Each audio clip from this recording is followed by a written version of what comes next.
আপনার হাজবেন্ড যদি দাড়ি রাখতে চায় আপনি কি অনুমতি দিবেন কিনা? আমি অলরেডি দাড়ি রাখতে বলেছি ওকে।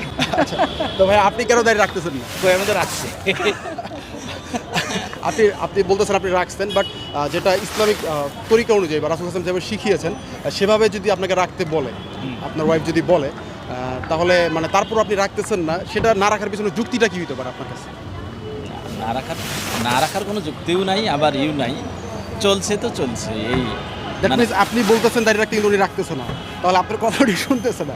দাড়ি রাখছে, বাট এটা আমি বলছি একটু লম্বা করো। লম্বা করতে সবাই আমরা নামাজের সময় সূরা ফাতিহা পড়ি, তো আপনি কি বলতে পারবেন সূরা ফাতিহাতে কয়টা আয়াত আছে?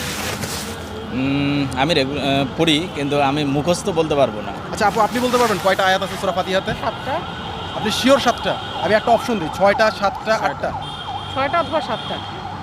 আপনার নিশ্চিত করে একটা লক করতে হবে, 8টাও কিন্তু হইতে পারে, আপনি লক করেন। না, ভাই, 8টা না, গুনতে মনে হয় পারেন, 8টা গুনতে না। পারেন। আচ্ছা, গুনে দেখি তাহলে। হ্যাঁ, গুনেন। সো উনি গুনতেছে, দেখা যাক গুনে সঠিক অ্যান্সারটা দিতে পারে কিনা। আমরা অপেক্ষায় আছি, দর্শকরা অপেক্ষায় আছে।